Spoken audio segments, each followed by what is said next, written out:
Hello, everybody. Welcome to the Black History Fact of Today. Today, we're going to be talking about Sophia Stewart.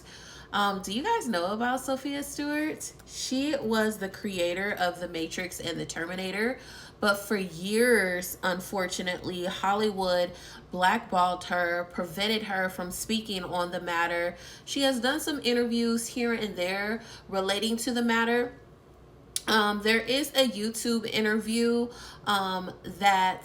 which I'll tell you guys too, the YouTuber. Hold on.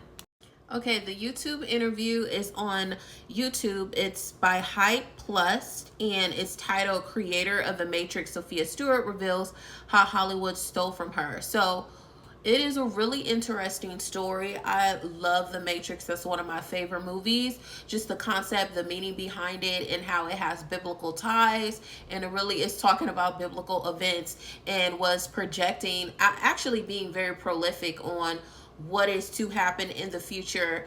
And the same thing involving the Terminator franchise as well. So anyways, Hollywood blackballed her for a while. She couldn't speak about it. They gagged her or put gag orders on her, made it real difficult for her to maneuver in the Hollywood space. And what I found out while watching this interview, because I've watched some of her other interviews too, but the people that interviewed her in the past, they didn't really go into depth about what was the reason and everything like that. It kind of seemed like, I'm not going to say they were on the side of Hollywood, but I didn't think it was fair interviews based off of the interviews that I saw, which she did in her earlier year, literally decades ago. But anyway, so what happened with the creators of, well, the people that pushed for the movies, right?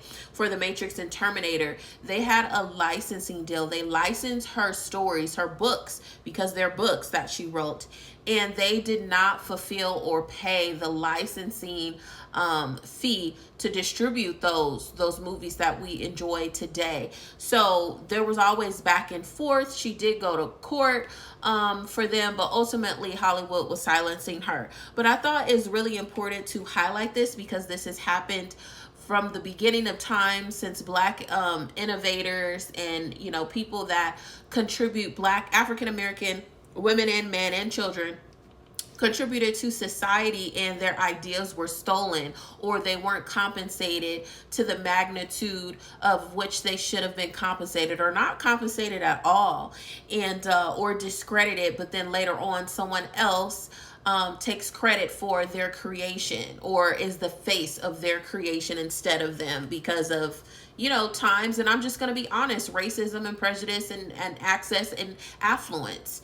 So this is just another classic case of how we need to use our voices, especially people of color, Black people specifically, using our voices and amplifying our Black excellence and our contributors to society. Okay, we are not the thugs. We are not the unalivers. We are not the uneducated, like a lot of other people like to say or use that propaganda against us. Because if you really do your research on the collective Black person and Black household, a lot of those statements that are made on national coverage and in books is false. It's just false.